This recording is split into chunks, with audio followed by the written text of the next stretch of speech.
I've been confused about Professor Chomsky's insistence about Newton's destruction of the mechanical philosophy, which, if I understand correctly, is based on a reintroduction of an occult force, namely gravity, to explain the motion of bodies. I thought that Einstein's theory of relativity explained this by supposing bodies move according to the easiest geometry in their region of space-time, conceptually similar to a ball on an incline except non-Euclidean, not because of an action at a distance. So if this is true, then why totally abandon the traditional Cartesian dualism if maybe like gravity, things can be explained mechanically after some time? That's a very common error, including leading physicists who don't understand what the issue was about the mechanical philosophy. Newton showed that the mechanical philosophy didn't work. There is no material world that conforms to the mechanical philosophy. Newton regarded this an absurdity, so did Leibniz, Huygens, the other great physicists of the day. And in fact, and they were correct. What happened is that the idea, the hope to develop an intelligible world disappeared. Science changed its goals, lowered them, didn't care anymore about whether you have an intelligible world, just whether you have intelligible theories of the world. That's a big difference. So Newton's theories were perfectly intelligible. Leibniz could understand them perfectly well. Newton understood them, but they weren't what Newton called a physical theory, one that explained the world in intelligible terms. Einstein's theory is intelligible, the theory, but not the world it describes. It's in a total abandonment of the mechanical, of any notion of intelligibility of the world, given it all up. So it's like Newton's theory. Yes, the theory is intelligible, but it doesn't bear on the questions that the great scientists who founded modern science were concerned with. We've given that up. Nobody tries anymore. In fact, when you get to, say, Bertrand Russell, who knew the sciences well, he said the search for intelligibility is ridiculous. Put it aside.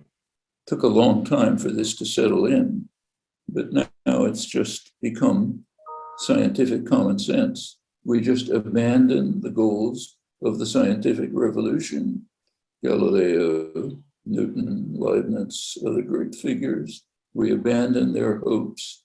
We just lower our sights to try to develop intelligible theories.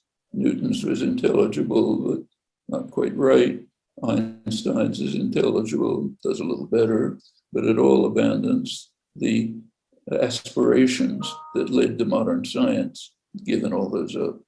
So, yes, there's no longer any body-mind problem because there's no body.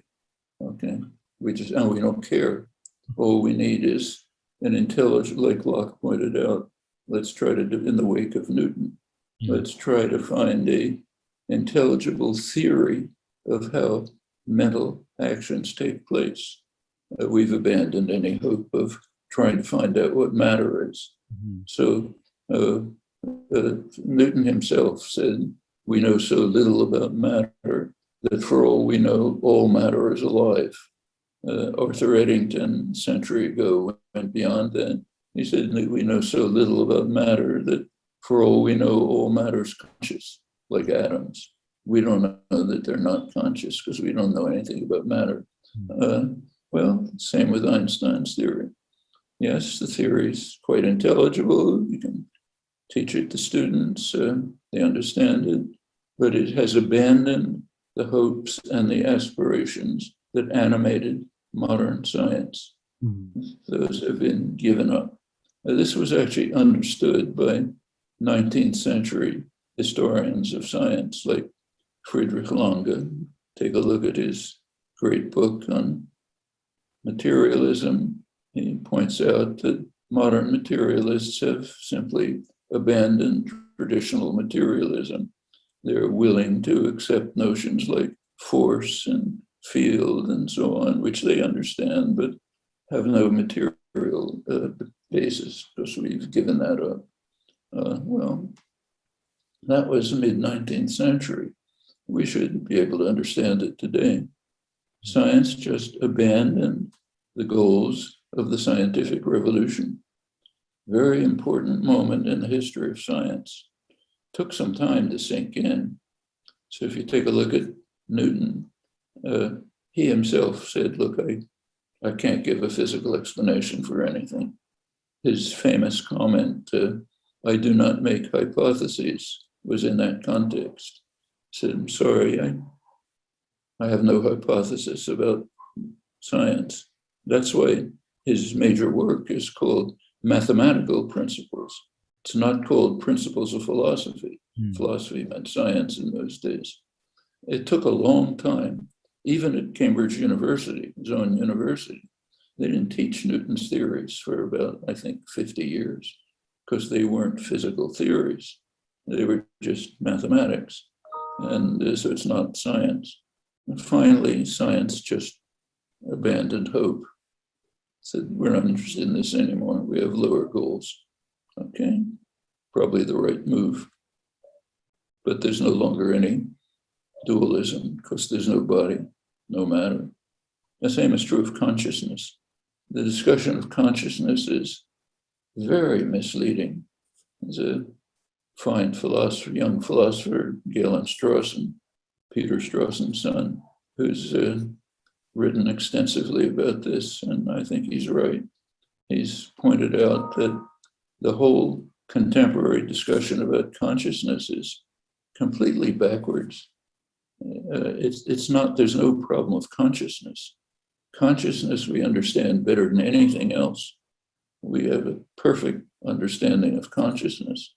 I can describe in detail what my consciousness is, so can you. What we don't understand is matter.